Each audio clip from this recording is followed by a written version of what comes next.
Alright, this is Vegeta8259 once again, and today we're going to be reviewing the 1/100 scale Arios Gundam from the second season of Gundam 00. Now at first, like many of the second season 00 designs, when I first saw it I wasn't really too impressed, but kind of like the Cerevi, the more I look at Arios, the more I like it. I don't know, it's really starting to grow on me for some reason. Especially the head design. I find Arios' head design really nice. But we'll get into that later when we go over articulation. For colors, you've got pretty much the exact same colors as Kyrios. It's the same shade of orange. And then you've got a little bit of yellow. Just only 2 red pieces for the lower torso. You've got a really dark gray, almost black, for the joints and hands and weapons and things like that. Obviously, you've got a lot of white. And you've got a few clear pieces here on the twin beam gun, the forehead piece, and the eyes as well.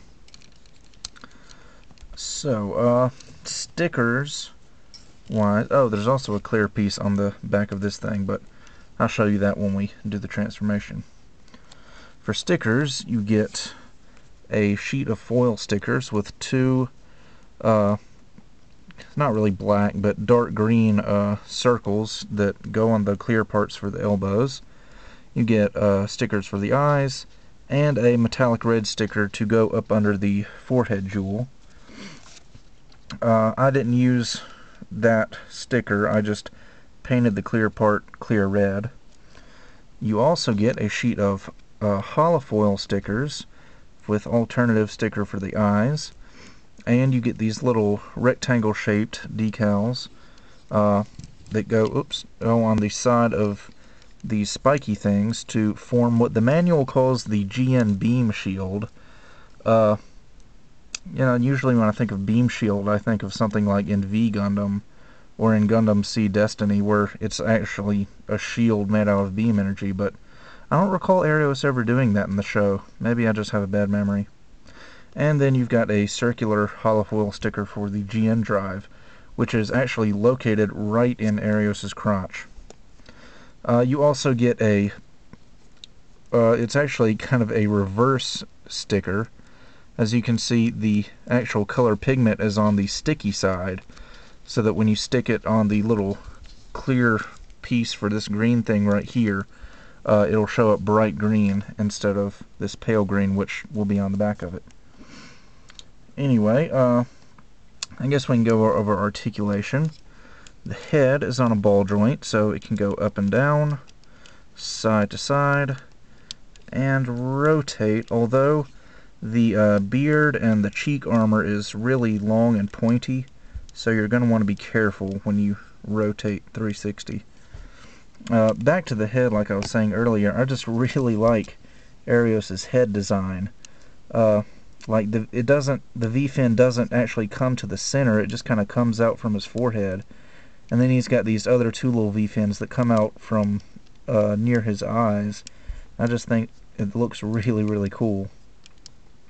And this little orange piece on the front almost kind of reminds me of Heavy Arms. Anyway, just like all the other second season kits, he's got a joint in the torso and no waist joint, so he can pivot right there a bit. There is a joint in the torso for the shoulders that allows them to go up and down, and that'll be key in the transformation. And they can go forwards and back. And it's actually got 2 points of rotation for the, well, I don't know. No, the arms can rotate 360, but since the joint's kind of weird, it's kind of difficult to get them to do it, but they will go. Just have to work on it a little bit. The arms go out. The arm is actually connected to the shoulder armor, not the torso, so that's why the shoulder joint's kind of funny. Anyway, the arm goes out, rotates below the shoulder.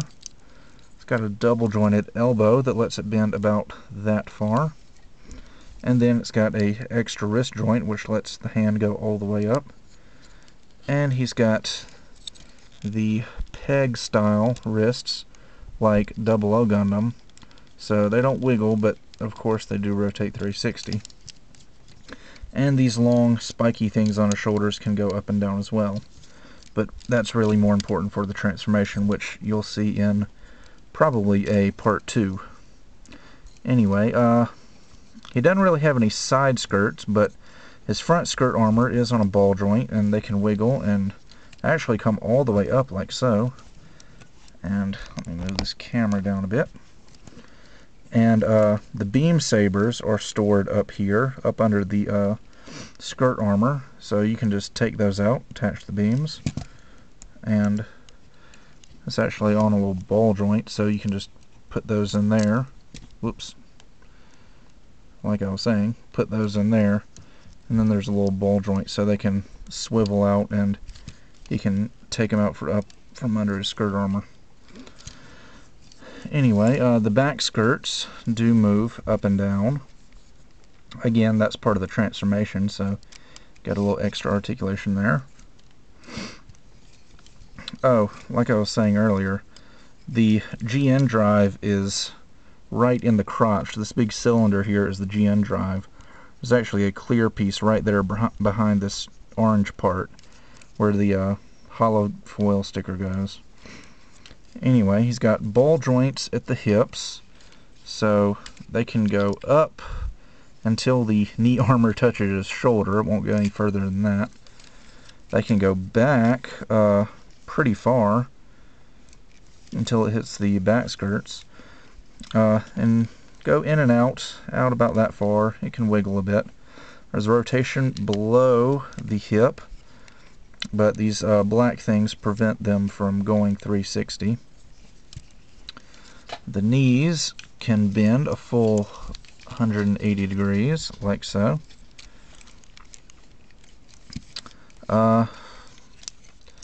See, that part doesn't really move.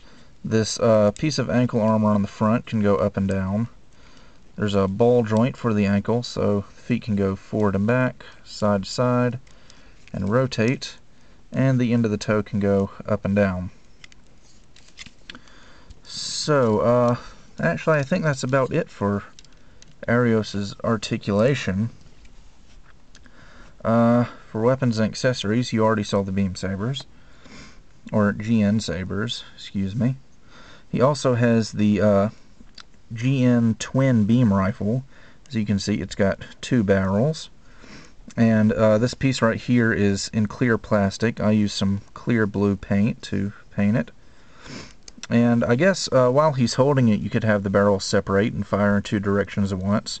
But really that's intended more for his transformation when the gun is tucked up under his flight mode so that the gun can fire towards the ground. Also, the handle is on a pivot so it can rotate 360. Again, that's for the transformation. And of course, he comes with an action base connector, as most Gundams do nowadays. He actually comes with 2 of them.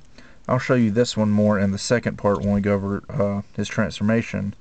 As you can guess, this is a special action base connector for Arios' flight mode. So, that was a surprisingly short review. I thought it was going to last longer than that. I did get the Arios decals. If you got the designer's color version of Arios, it would already come with these, and you would have a little LED light to light up his eyes. But since I bought this before the designer's color version came out, I just went ahead and got the plain water slide decals. So that's it for part 1. Just make sure to come back for part 2 and we'll go over Arios' transformation.